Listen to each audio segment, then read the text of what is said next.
வணக்கம். இப்போது நாம் பார்க்கறது வந்து இந்து மதத்தில் விளக்கேற்றுதல் இருக்கு. விளக்கேற்றுதல் பார்த்தீங்கன்னா எல்லா கோயில்லையும் விளக்கேற்றுறாங்க. இந்த விளக்கேற்றுதல் வந்து விளக்கு பூஜை கூட நடக்கும். அந்த மாதிரி நிறைய விஷயங்கள் வந்து இந்து மதத்தில் நடந்துட்டு இருக்கு. சில பேர் தேவையில்லை அப்படின்னு சொல்லி ஒரு பலவித வாதங்கள் பண்ணுது. இந்த விளக்கு ஏற்றுதல் அப்படிங்கிறதே பார்த்தீங்கன்னா எப்படி ஏற்பட்டது அப்படின்னு பார்த்தீங்கன்னா, இந்த விளக்கேற்றுதல் வந்து அந்த காலத்துலேருந்தே செய்யப்பட்டிருக்கு. எப்படின்னா 4000-5000 வருடங்களுக்கு முன்பு வேத காலங்கள், 5000 வருடங்களுக்கு முன்பு உபநிஷத் வேத காலங்களில் உலகம் முழுக்க நிறைய காடுகள் மிகுந்திருந்தது. உலகம் முழுக்க நிறைய காடுகள் மிகுந்திருந்தது. எங்கு பார்த்தாலும் அடர்ந்த காடுகளுடைய தான் அவங்க பிரயாணம் பண்ணணும். இந்த பக்கம் கன்னியாகுமரியிலேருந்து அந்த பக்கம் கைலாசம் வரைக்கும் மானசரோவர் வரைக்கும் போகிறது அப்படின்னா ரிஷிக்களும் சாதுக்களும் மனிதர்களும் நடுவில் காட்டுக்கு நடுவில் போகணும். அந்த காட்டுக்கு நடுவில் போகும்போது மனிதன் கண்டுபிடித்த முதல் சிறந்த கண்டுபிடிப்பு நெருப்பு. இந்த நெருப்பை வந்து இன்னைக்கு வந்து எளிதாக ஏற்றி வச்சுக்கிறதுக்கு பல டெக்னிக் வந்துச்சு, பல உத்திகள் வந்துடுது. ஒரு லைட்டரை கிளிக் பண்ணால் வந்துடுது. அப்படி இல்லைன்னா வந்து ஒரு தீக்குச்சி ஈஸியாக இருக்குது, சின்ன நெருப்பட்டி இருக்குது, அதில் தீக்குச்சி வாசனையாக வந்துடுது.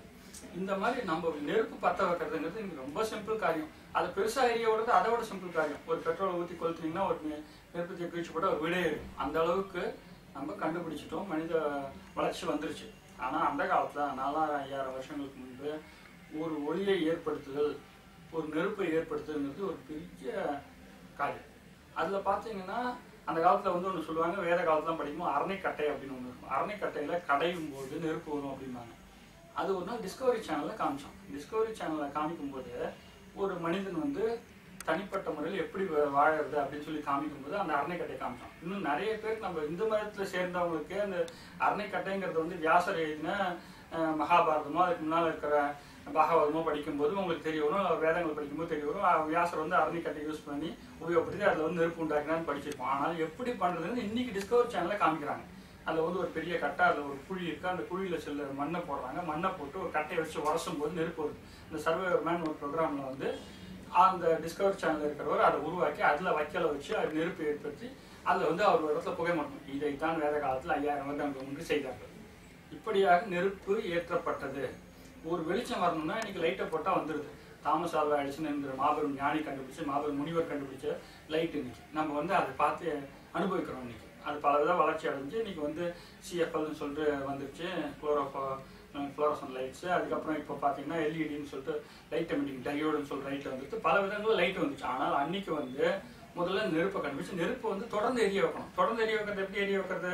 எதையாவது பொருள் எரிச்சிட்டே இருக்கணும். பொருளை எரிச்சிட்டே இருந்தால் வந்து நெருப்பு வரும். அப்போ வந்து எண்ணெய் கண்டுபிடிச்சாங்க. வித்துக்கள்லாம் இருப்பாங்க, வேர்க்கடலை இல்லை எள்ளு இதெல்லாம் அரைச்சி எண்ணெய் எடுக்க முடியும்னு கண்டுபிடிச்சாங்க. இந்த எண்ணெயை கண்டுபிடிச்சோடனே இதை வந்து ஒரு இடத்துல தேக்கி வச்சு அதில் வந்து ஒரு திரி மாதிரி போட்டு அப்போ வந்து வாழை நாரை திரியாக போடுவாங்க. அதுக்கப்புறம் வந்து பருத்தி நூலை நெஞ்சு அதில் நூல் திரி போடுவாங்க. அந்த மாதிரி பல வித திரிகள் போட்டு அதில் எரிய வச்சா தொடர்ந்து வீட்டுக்கு வெளிச்சம் கிடைக்கும்.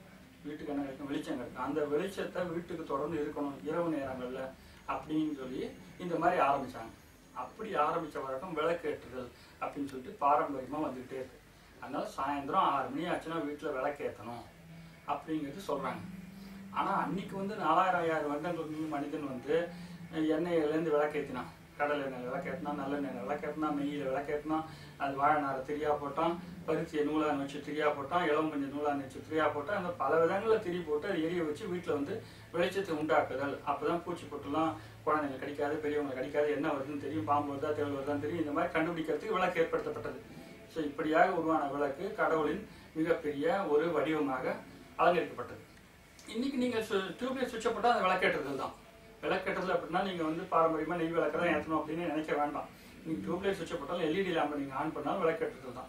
இந்த மாதிரி அதனால தான் இன்றைக்கி பார்த்தீங்கன்னா நிறைய அழகான ஃப்ரேம்லெல்லாம் பார்த்தீங்கன்னா திருப்பி வெங்கடாஜில் பல ஃப்ரேம் வந்து எல்இடி லேம்ப் வந்துருச்சு. நீங்கள் ஆன் பண்ணீங்கன்னா அது பாட்டி எரியுது. தவறில்லை, மிக சிறந்த முறையில் விளக்கேற்றுகிறீர்கள்.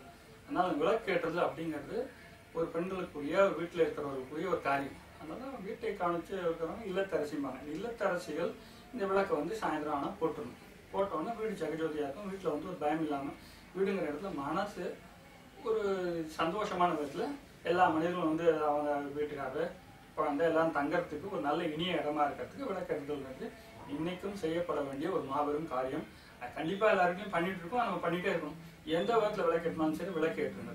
விளக்கேற்றுதல் என்பது நம்ம இந்து மதத்தில் சொல்லப்பட்ட கருத்து, அறிவியல் பூர்வமாக சொல்லப்பட்ட கருத்து, மனிதர்களுக்கு மிகவும் தேவையான ஒரு காரியம். தொடர்ந்து செய்யுமாறு எல்லாரையும் வேண்டிக் கொள்கிறேன். வணக்கம்.